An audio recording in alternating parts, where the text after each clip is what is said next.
이번 9월 모의평가 사회문화 해설을 맡은 저는 박보희입니다. 총평 시간이고요. 이 9월 모평을 정말 많이 기다려왔던 것 같습니다.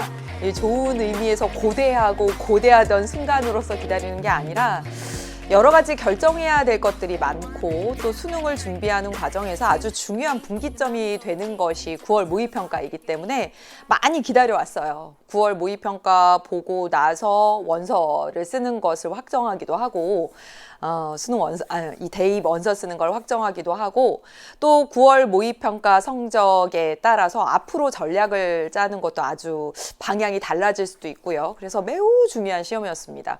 그래서 그런지 오늘 1교시 시험 감독 들어갈 때 학생들에게 묘한 긴장감 같은 게 느껴졌어요. 아마 여러분 학교도 또 여러분이 시험 볼 때도 다 같은 마음이었을 것 같습니다. 우리가 한두 번 모의고사를 본 게 아닌데 이번 시험만큼은 왠지 진짜 수능 같은 그런 느낌? 그래서 좀 긴장되는 마음. 그래서 정말 진지하게 시험 보는 여러분들을 봤습니다. 결과가 중요하겠죠. 결과가 중요한데 왜냐하면 이제 원서를 써야 되니까 결과가 중요하기도 한데 그거보다 더 중요한 건 수능에서 가장 좋은 결과가 나와야 되기 때문에 다시 보고 또 보고 계속 보는 게 정말 중요하다는 말씀을 드립니다. 일단 전체적으로 출제 빈도표를 6월과 함께 만들어 보았습니다. 이게 진짜 중요하거든요. 자, 여러분, 저는 일단 5개의 단원으로 나눠봤고요. 사회문화 5개 단원이잖아. 그리고 단원별로 여러분 보시면 수능 특강, 수능 완성에 있는 그 주제 순서대로 쭉 써보았습니다. 그래서 1에서부터 4까지가 1단원에 해당이 되고요. 여기서 출제될 수 있는 후보가 한 5개 정도가 돼요. 근데 6월하고 9월에 공통적으로 나왔다라고 하면 그렇지, 수능에 나온다라고 예측해도 틀리지 않다고 했죠. 따라서 당연히 사회문화현상, 자연현상의 특징, 이번에는 오히려 좀 쉬웠습니다. 그쵸? 그다음에 관점, 별로 어렵지 않게 출제가 됐습니다. 그다음에 양적연구, 질적연구 오지 않았지. 그치? 양적연구, 질적연구의 특징과 자료 수집 방법과 뭐 연구윤리까지 이거 다 섞어가지고 사회조사과정이라고 하는 1단원에서 가장 어려운 문제로 출제가 되잖아. 그래서 2번 다 출제가 되었고, 자, 특징적인 건 무엇이냐면 이번 9월에는요 오랜만에 연구윤리 문제가 단독으로 출제가 되었습니다. 자, 봐요. 자료 수집 방법이 단독으로 나오거나 아니면 연구윤리가 단독으로 나오거나, 그래서 얘네가 후보가 되겠구나 라고 생각하고 준비하시고, 연구윤리 단독으로 나왔던 건 몇 년 전에 기출 사례들이 많이 있습니다. 그래서 연구윤리는 연구윤리끼리 이렇게 묶어서 대비하는 것이 필요할 것 같습니다. 일단은 쭉 정리를 해봤어요. 그래서 4문제씩 출제가 되었다. 자, 2단원 보도록 하겠습니다. 2단원은 달라진 게 딱 하나 있습니다. 뭐냐면 2단원은요 5, 6, 7에 해당이 되고 후보는 4가지입니다. 출제 요소, 평가 요소가 되는 건 사회와 지위 역할 묻는 거 맨날 있잖아요. 성취지인지 귀속지인지 역할 갈등인지 아닌지 이렇게 묻는 거 있잖아. 그거 당연히 나오고, 사회 실제론, 사회 명목론 나오고, 일탈이론 나오고 당연히 나오는데, 달라진 것이 무엇이냐면 사회 집단과 사회 조직입니다. 사회 집단과 사회 조직이라고 단원명이 돼 있지만 그동안은 진짜 사회 집단, 사회 조직 물었어. 그래서 이익사회인지 자발적 결사체인지 뭐 이런 거를 물었다면, 물론 이번에도 다른 문제에서 같이 출제가 뭐 사회집단, 사회조직이 나왔지만 이번에 특징적인 건 무엇이냐면 바로 관료제, 탈관료제가 진짜 오랜만에 출제가 됐습니다. 그래서 6월에 나왔을 때는 6월에 나오고 9월에는 안 나올래나 했더니 9월까지 나온 거야. 그래서 6월에도 나오고 9월에도 나오고 관료제, 탈관료제. 그래서 우리가 중요하게 공부를 하긴 했었지만 시험에 안 나와가지고 얘가 몇 년째 안 나오고 있으니까 이번에도 안 나오려나 하고 등한시할 수 있었는데 아니죠. 그쵸? 등극했습니다. 얘가 나올 수도 있다. 아주 중요한 후보군이 되었다라고 하는 사실을 알려주었어요. 그래서 관료제, 탈관료제 다시 한번 정리해 놓을 필요가 있겠고요. 2단원까지 봤습니다. 이제 3단원 보도록 하겠습니다. 문화의 의미, 속성. 그래서 6월에는 속성이 단독으로 나왔다면 이번에 의미, 좁은 의미, 넓은 의미 또 뭐 물어봤어요? 물질문화, 비물질문화 섞어서 출제가 됐지. 그치? 이것도 몇 년 전에 출제 형식입니다. 그런 형식으로 나왔고, 문화의 태도, 하위문화, 주류문화, 반문화 뭐 역시 마찬가지로 나왔고, 문화변동의 요인과 양상 이번에 요인으로 나왔습니다. 그래서 뭐 2단원과 3단원은 출제 요소가 거의 정해져 있죠. 그렇죠?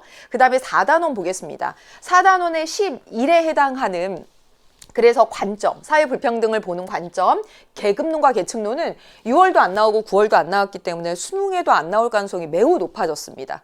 예. 그러나 뭐 사실 관점 이거 어렵지 않고 계급론, 계층론 간단하니까 살짝 살펴볼 거고, 그 다음에 사회이동과 계층구조 이 문제 형식 뒤에 가서 확인해 볼 거예요. 그 다음에 빈곤의 유형, 절대빈곤, 상대빈곤 어렵지 않게 개념 묻는 형식으로 똑같이 나왔습니다. 그리고 성별, 임금격차 표 문제들은 다시 한번 볼 겁니다. 6월, 9월 비교해서. 사회적 소수자 문제, 얘도 문제 형식이 과거랑 변했습니다. 그래서 6월, 9월 비교해 볼 거고요. 사회보장제도 표 문제도 다시 한번 비교해 보도록 하겠습니다. 그래서 쭉 얘네는 6월하고 9월 똑같이 나왔습니다. 그러니까 비교해서 보셔야 됩니다. 그 다음에 마지막 단원 진화론과 순환론이고, 마지막 단원 5단원의 특징적인 건 무엇이냐면, 봐요 여러분. 지난번에만 해도 정보사회의 특징을 산업사회에서 비교해서 나오는 것. 작년에도 나왔었거든요. 그래서 얘가 후보고 또 이번에도 나올 줄 알았더니 사회운동이 오랜만에 나왔습니다. 그래서 사회운동, 정보사회의 특징 얘네 둘 중에 하나가 시험 문제, 수능에 나오겠구나라고 생각하시면 되겠습니다. 표 문제는 지난번 6월이나 9월이나 공통적으로 성별 임금 격차, 그리고 사회보장제도, 그리고 인구 문제, 인구 부양비 관련해서 세 문제가 표 문제로 출제가 똑같이 되었고, 수능에도 이 부분에서 표 문제가 나올 것으로 예측할 수 있을 것 같습니다. 네. 그래서 자, 일단 문제 유형을 보도록 하겠습니다. 과거에는 사회이동 계층구조 표 문제로 어렵게 나왔던 고난도 문제 유형 중에 하나였는데 작년부터 쉬워졌지, 그치? 그래서 얘를 표 문제, 얘가 이번에 나온 거고요. 얘를 표 문제라고 부르지 않겠습니다. 얘는 표 문제가 아니에요. 이 가운데서 계층구조 읽어내는 것인데 이게 이번 18번 문제, 어렵지 않은 문제였고요. 얘는요, 여러분 보여줄게요. 이게 수능 특강에 나왔던 문제. 다르지 않습니다. 그쵸? A, B, C가 상중하, 어떤 게 상중하인지에 따라서 계층 구조가 달라지는 건데, 자, 수능 특강에서 막대 그래프로 나왔고, 여기는요, 그냥 원 그래프로 표시된 그 차이만 있습니다. 똑같이 문제로 나왔어요. 예, 이거 확인할 수 있겠고, 그 다음에 사회적 소수자 문제가 출제가 됐는데, 자, 이게 6월 문제입니다. 그리고 이게 9월 문제예요. 완전 똑같이. 그리고 사실은 이게 연계 문제입니다. 그래서 수능 특강, 수능 완성 연계 문제도 똑같은 형식으로 나왔어. 그래서 이런 문제 유형도 확인해 보시고, 그리고 성별 임금 격차 문제입니다. 6월에 나왔던 건 여성비라고 하는 개념을 통해서 나왔고, 이번에는 문제 유형이 완전히 달라진 것 같지만 주어진 자료만 달라졌지 사실은 비율 계산하는 패턴입니다. 우리 표분석의 패턴에서 했던 증가율 또 감소율 격차 했던 비율 구하는 패턴으로 문제가 출제가 됐습니다. 그렇게 어렵지는 않은 거. 그 다음에 6월에 나왔던 사회보장제도, 이거 비율 계산하는 거였거든요. 그런데 사회보장제도 작년까지는 요 유형. 그래서 이번 9월에는 작년에 계속 일관되게 나왔던 유형이 다시 등장했습니다.